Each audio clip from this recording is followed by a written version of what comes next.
नमस्कार बच्चों। आज इकोनॉमिक्स क्लास के अंदर हमारा लेसन 5 का टर्न है। इसके अंदर हम लेसन 5 के बारे में विस्तार पूर्वक पढ़ेंगे। लेसन 5 का नाम है मांग की लोच। मांग की लोच यानी elasticity elasticity of demand। elasticity of demand, ठीक है।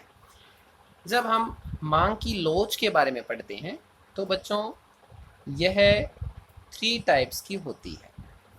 मांग की लोच 3 प्रकार से हम उसका अध्ययन कर सकते हैं, 3 टाइप से हम उसको पढ़ सकते हैं। फर्स्ट टाइप है price elasticity of demand। Price elasticity of demand mean मांग की कीमत लोच। मांग की कीमत लोच, ठीक है। सेकंड है इनकम elasticity।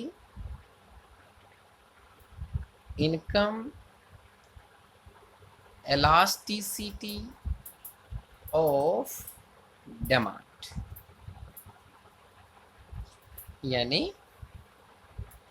यानी क्या हो गया इसका, यानी मांग की आय लोच। सेकंड टाइप ये हो गई। एंड थर्ड टाइप यहां ले लेते हैं, ठीक है।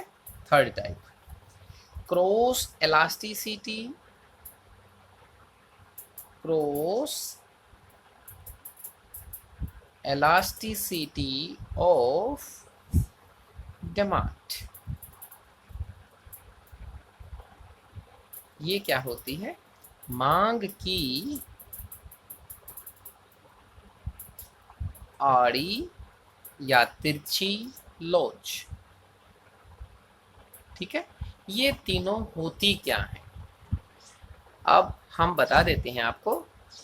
प्राइस elasticity ऑफ डिमांड मतलब मांग की कीमत लोच क्या होती है। जब किसी वस्तु की कीमत में होने वाला चेंजिंग, जब किसी वस्तु की कीमत में चेंजिंग होती है उसके अनुसार उसकी मांग में जो परिवर्तन आता है। जब किसी वस्तु की कीमत में चेंजिंग होती है उसके फलस्वरूप उसकी डिमांड में कितने प्रतिशत परिवर्तन आता है उसे हम मांग की कीमत लोच कहते हैं, ठीक है। विस्तार पूर्वक आगे पढ़ेंगे इसको। सेकंड है मांग की आय लोच।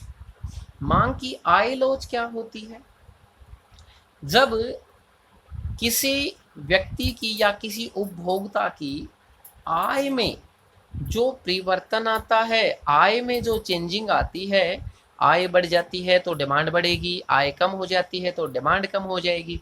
यानी इनकम में जो चेंजिंग आती है उसके कारण उसकी डिमांड में जो चेंजिंग आती है उसे हम मांग की आय लोच कहते हैं। एंड थर्ड है cross elasticity of demand. Cross elasticity of demand mean मांग की आड़ी लोच, तिरछी लोच। इसका मीनिंग क्या होता है कि भाई जब एक वस्तु की मांग के परिवर्तन को दूसरी संबंधित वस्तु की कीमत में परिवर्तन के संदर्भ में मापा जाता है। जब 2 टाइप्स थिंग्स हैं, हमारी गुड्स हैं, इसके जो प्राइस में चेंजिंग आ जाती है तो इसकी जो डिमांड में चेंजिंग आएगी, इसकी प्राइस में जो चेंजिंग आती है उसके फलस्वरूप दूसरे वस्तु की डिमांड में जो चेंजिंग आती है उसे हम क्या कहते हैं? क्रॉस इलास्टिसिटी ऑफ डिमांड, यानी मांग की आड़ी लोच। ठीक है। अब हम 12th क्लास के विद्यार्थी हैं, तो हमारी जो इलास्टिसिटी ऑफ डिमांड है वो हमारा ये है ना, price elasticity of demand, income elasticity of demand, ये इसके अंदर यूज नहीं होते हैं। हमारी जो ये मांग की आड़ी लोच है, ये जो sorry for this income elasticity of demand and cross elasticity of demand use नहीं होते हैं, केवल price elasticity of demand use होती है। तो अब हम केवल प्राइस इलास्टिसिटी ऑफ डिमांड को ही विस्तार पूर्वक पढ़ेंगे। ठीक है। अब हम क्या करते हैं, प्राइस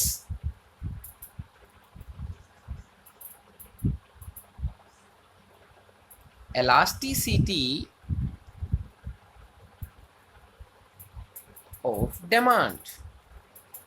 ठीक है बच्चों, अच्छी तरह पता होना चाहिए तुम्हें प्राइस इलास्टिसिटी ऑफ डिमांड क्या होती है। इसको ध्यान से सुनो, ध्यान से। यानी price elasticity of demand is percentage change. Price elasticity of demand is percentage change in demand divided by percentage change in price. इसको हिंदी में बताते हैं, आपको अच्छी तरह समझ में आएगा।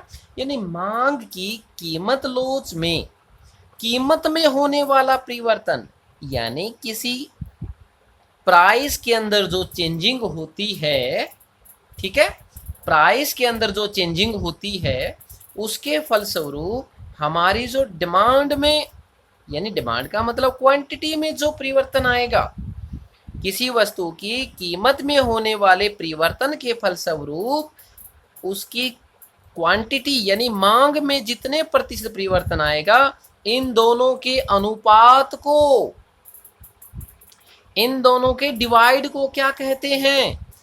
प्राइस इलास्टिसिटी ऑफ डिमांड, यानी कीमत, मांग की कीमत लोच। नहीं आया समझ में? फिर देखो बच्चों, जब किसी वस्तु की कीमत में जितने प्रतिशत परिवर्तन आता है, कीमत में प्रतिशत चेंजिंग आती है, इसके फलस्वरूप उसकी डिमांड में यानी क्वांटिटी में, डिमांड में जितने प्रतिशत चेंजिंग आएगी, इन दोनों के रेशो को, इन दोनों के अनुपात को,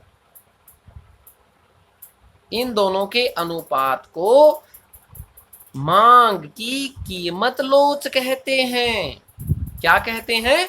मांग की कीमत लोच, यानी कीमत में होने वाले प्रतिशत परिवर्तन तथा मांग में होने वाले प्रतिशत परिवर्तन के अनुपात को मांग की कीमत लोच कहते हैं। क्या कहते हैं? मांग की कीमत लोच। ठीक है। अब तुम्हें इसके अंदर विस्तृत रूप से पता चल गया कि भाई मांग की कीमत लोच क्या होती है। चलो नहीं पता चला तो हम इसको फार्मूले की सहायता से लिख सकते हैं। मांग की कीमत लोच क्या होती है? अभी हमने बताया कि भाई मांगी गई मात्रा, मांगी गई मात्रा में प्रतिशत परिवर्तन। ठीक है, यानी मांगी गई मात्रा में प्रतिशत परिवर्तन डिवाइड बाई कीमत में प्रतिशत परिवर्तन, कीमत में प्रतिशत परिवर्तन। और इन दोनों के अंदर हमेशा नेगेटिव के रूप में रिलेशन होता है। एक कीमत बढ़ेगी, डिमांड कम हो जाएगी, कीमत कम होगी, डिमांड बढ़ जाएगी, तो इसके आगे नेगेटिव का साइन लगता है। यही फार्मूला है, इसको ही हम याद कर लें क्या बोला भाई हमने, किसी वस्तु की कीमत में होने वाले प्रतिशत परिवर्तन के फलस्वरूप उसकी मांगी की मात्रा में जितने प्रतिशत परिवर्तन आता है, इन दोनों के अनुपात को मांग की कीमत लोच कहते हैं। सिंपल, इसको हम परिभाषित रूप लिख लेते हैं। परिभाषित रूप वही है, जैसे मार्शल ने बोल दिया ना, मार्शल की परिभाषा ही याद कर लेते हैं। इसके अंदर मार्शल की परिभाषा क्या है, वही है भाई जो हमने बोला ना अभी, वही है, वही कर लेना। जैसे मांग की कीमत लोच कीमत में होने वाले प्रतिशत परिवर्तन तथा मांग में होने वाले प्रतिशत परिवर्तन का अनुपात है। क्या बोला ये, किसने बोला, ये मार्शल ने बोला। अब इसको बोल दिया कि भाई इसकी डिग्रीज क्या हैं, किसकी, मांग की कीमत लोच की। मांग की कीमत लोच की डिग्रियां यानी श्रेणियां, मांग की कीमत लोच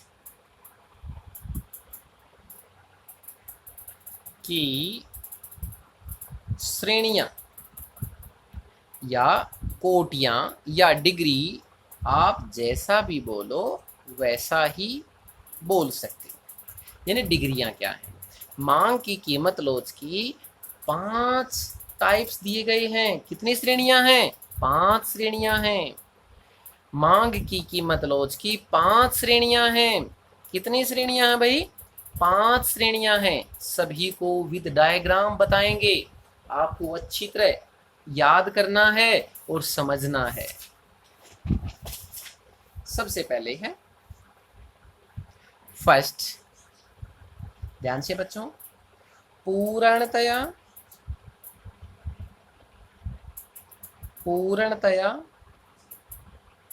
लोचदार मांग, यानी इसको क्या बोल सकते हैं हम, परफेक्टली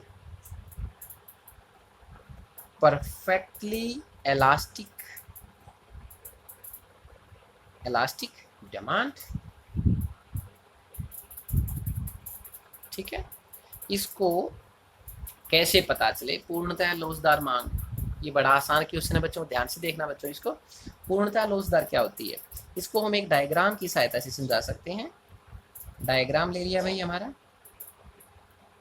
ये दूसरी टाइप, जहाँ पर ये मिलता है, ये ओरिजिन पॉइंट होता है, पता सभी को, ये OX पॉइंट है और ये हमारा OY पॉइंट है। ठीक है, अब हमने बोल दिया पूर्णतया लोचदार मांग हमारी लोचदार है।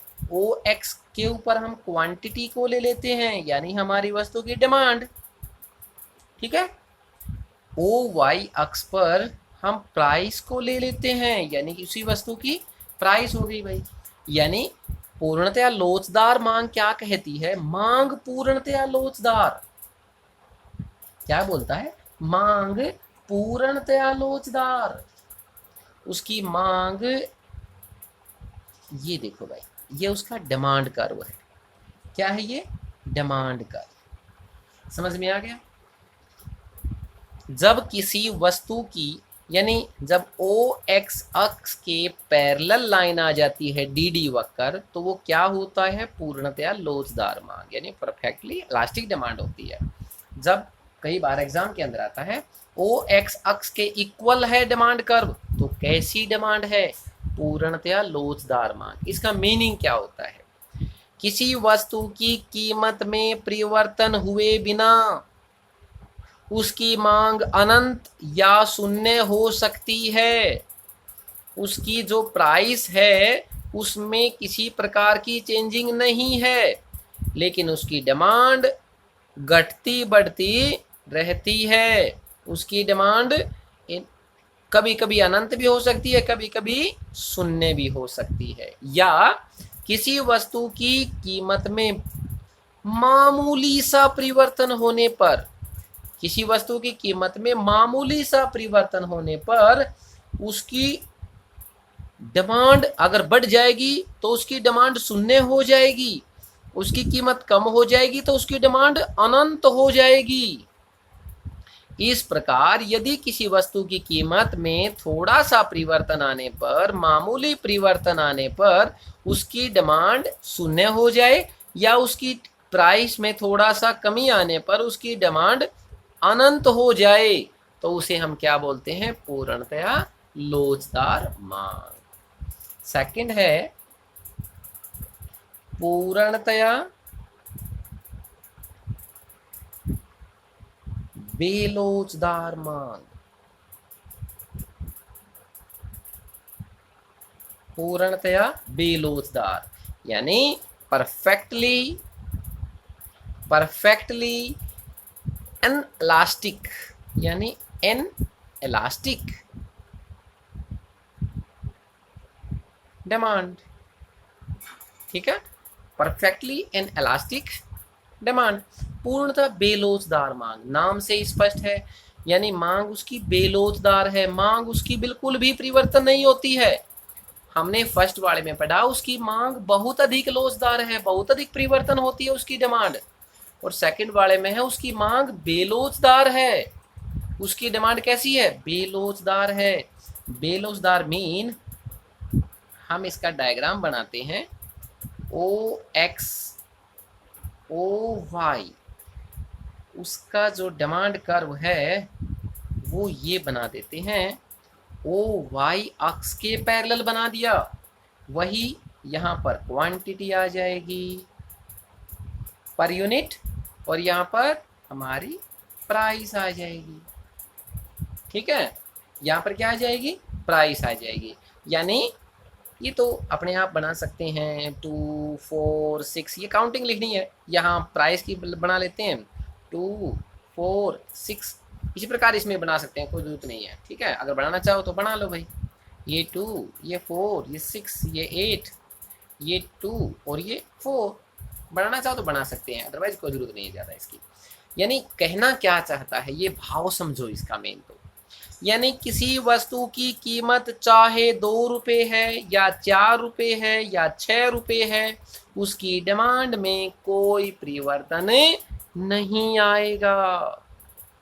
जब किसी वस्तु की कीमत कितनी भी बढ़ जाए, कितनी भी कम हो जाए, उसकी डिमांड में कोई परिवर्तन नहीं आएगा, डिमांड बिल्कुल ओ वाई एक्स के पैरेलल रहेगी।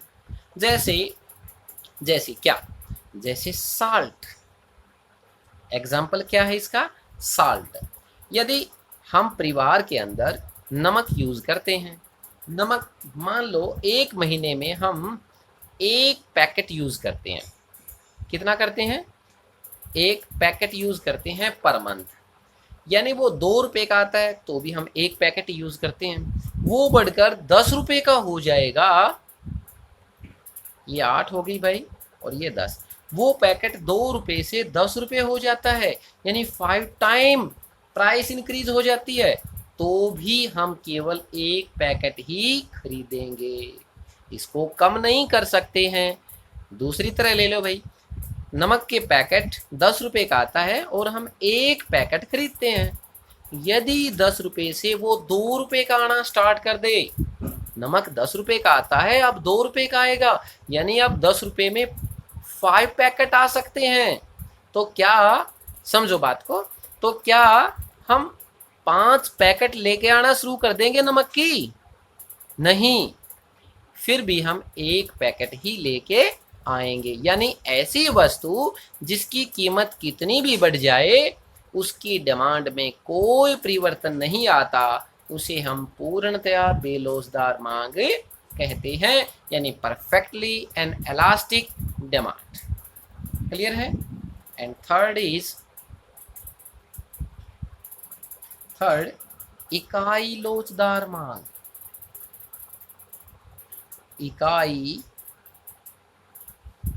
लोचदार मांग यानी यूनिटरी इलास्टिक डिमांड। ठीक है, यूनिटरी इलास्टिक डिमांड। इसके अंदर क्या बोलता है? जब हम किसी वस्तु को इकाई लोचदार मांग के रूप में निकालते हैं तो सबसे पहले वही ओरिजिन ओ पॉइंट है, ये ओ एक्स पॉइंट हो गया, ये ओ वाई पॉइंट हो गया। ठीक है, और ये ध्यान रखना है, इसकी जो डिमांड करो बनाएं y और x के बिल्कुल सीध में बनाना है। ध्यान रखना बच्चों, इसको बिल्कुल सीध में बनाना है। इसका मीनिंग क्या है अभी बताते हैं। वहीं हमारा यहाँ पर क्वांटिटी आ जाएगी यूनिट के रूप में, यहाँ हमारी प्राइस आ जाएगी। ठीक है, जब किसी वस्तु की कीमत OP के समान है, किसी वस्तु की कीमत OP है, तो उस वस्तु को OQ के इक्वल खरीदा जाता है। यानी वस्तु की कीमत OP है, उसको खरीदा OQ जाता है, डिमांड OQ है, उसकी कीमत OP से घटकर OP1 रह जाती है। ठीक है, ये घट गई है कीमत, उसकी कम हो गई है। जब उसकी कीमत OP से OP1 रह जाती है तो क्या होता है, उसकी डिमांड बढ़ेगी। तो बढ़ेगी तो कितनी बढ़ेगी, यही बताना है। उसकी डिमांड बढ़ेगी तो कितनी बढ़ेगी। जितनी हमारी प्राइस कम हुई है केवल उतनी ही हमारी क्वांटिटी यानी डिमांड बढ़ी है। जितनी प्राइस कम हो उतनी ही डिमांड बढ़े, या जितनी प्राइस इंक्रीज हो उतनी ही डिमांड कम हो जाए। यानी दोनों में इक्वल कॉम्बिनेशंस के डिफरेंस आता है, दोनों में एक जैसा परिवर्तन आता है, तो उसे ही हम क्या बोलते हैं, इकाई लोचदार मांग। नहीं पता चले, जैसे मान लो कीमत 10% कम हो गई भाई, तो उसकी डिमांड भी 10% ज़्यादा हो गई। उसकी प्राइस कितनी कम हो गई, 10%, उसकी डिमांड कितनी हो जाती है, 10%। यानी 10% होगी, 10 से 10 कैंसिल, कितना आ गया, 1। तो ये जो 1 है यही हमारी इकाई लोचदार मांग है। किसी वस्तु की डिमांड में जितने परसेंटेज परिवर्तन आता है, उसकी प्राइस में जितने परसेंटेज परिवर्तन आता है, दोनों को अगर डिवाइड कर देते हैं तो हमारा यूनिट आता है, यानी 1 आता है। वही हमारी इकाई लोचदार मांग होती है। नेक्स्ट पॉइंट, 5 टाइप है ना, 3 हो चुके हैं हमारे, एंड फोर्थ है हमारा इकाई से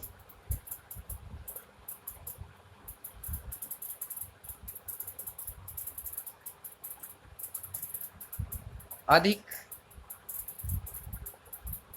लोचदार मांग। क्या है, यानी ग्रेटर देन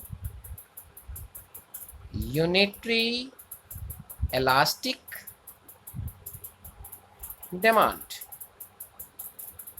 यानी ग्रेटर देन यूनिटरी यानी एक से ज्यादा, इकाई से अधिक लोचदार। इसका मीनिंग क्या है, इकाई से अधिक लोचदार मांग, मांग में ज्यादा परिवर्तन आए।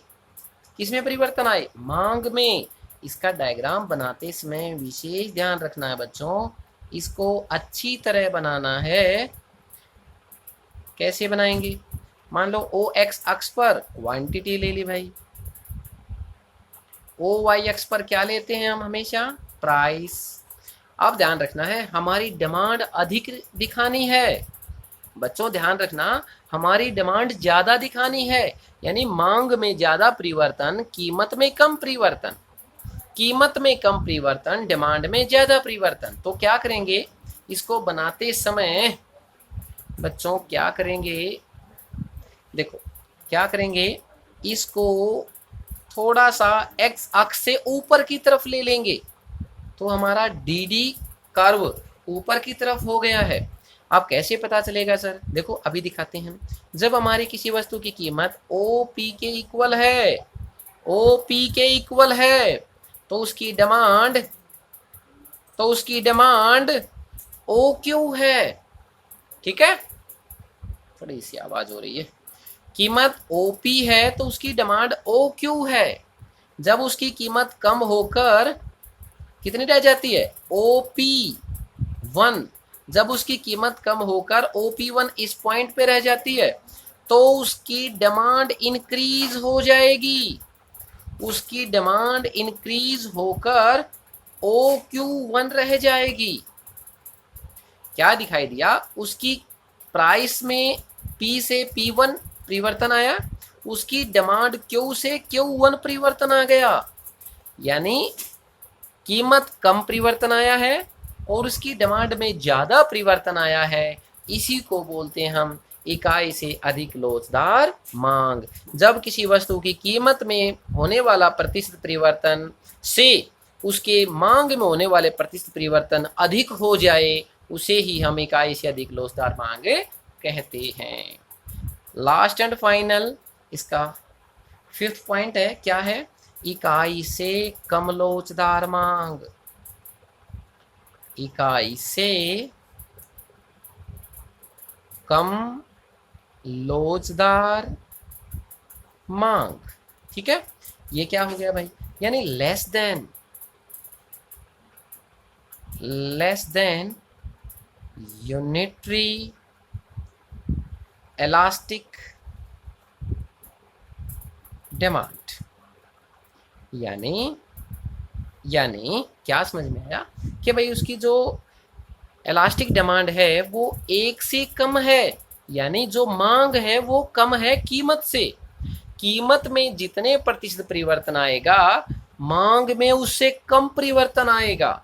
समझ गए ना? ध्यान से बेटा, यानी मांग में कम लोचदार मांग में कम लोचदार है, मांग में कम परिवर्तन आएगा। इसको हम डायग्राम के द्वारा दर्शा सकते हैं। ये डायग्राम है भाई हमारा, OX OY। OX अक्ष पर क्वांटिटी, OY अक्ष पर प्राइस लिया गया है।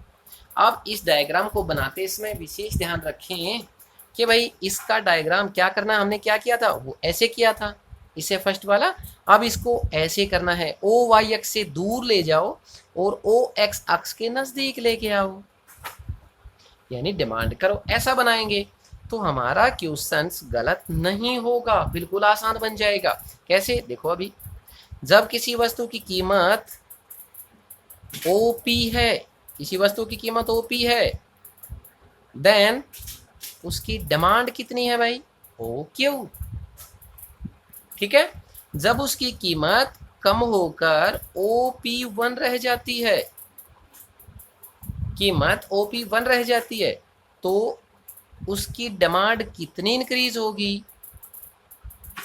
उसकी डिमांड OQ1, यानी प्राइस में ज़्यादा परिवर्तन है, उसकी क्वांटिटी यानी डिमांड में कम परिवर्तन हुआ, तो हम क्या बोलते हैं? जब किसी वस्तु की कीमत में होने वाले प्रतिशत परिवर्तन से उसकी डिमांड में होने वाला प्रतिशत परिवर्तन कम हो, तो उसे हम क्या बोलते हैं? इकाई से कम लोचदार मांग। इकाई से कम लोचदार मांग। तो बच्चों, ये हमारे 5 जो हमारी डिग्रीज हैं वो कंप्लीट हो गई हैं। आप इसको अच्छी तरह पढ़ें। अब नेक्स्ट पॉइंट क्या है, यानी अब इसको मेजरमेंट कैसे करते हैं? क्या करते हैं? मेजरमेंट, यानी measurement of price elasticity of demand, यानी मांग की कीमत लोच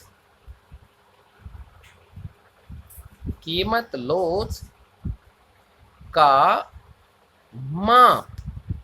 ठीक है, कीमत लोच का माप। तो कीमत लोच का माप को भी हम 3 तरह से मापेंगे। कैसे? 3 तरह से माप सकते हैं इसको हम। फर्स्ट क्या हो गया भाई हमारा? दिखाई देता है, ये है फर्स्ट वाला। क्या है? यानी total expenditure method. Total expenditure method, यानी कुल व्यय विधि हो गया।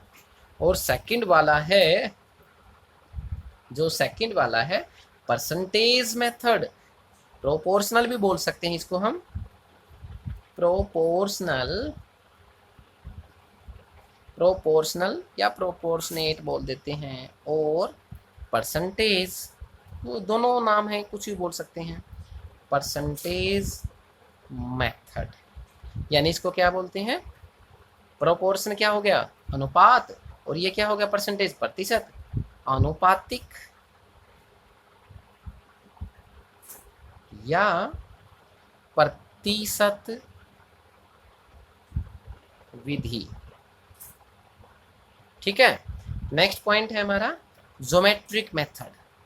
क्या है फर्स्ट वाला, थर्ड वाला ज्योमेट्रिक, सॉरी फर्स्ट बोल गए, ज्योमेट्रिक मेथड यानी ज्यामितिक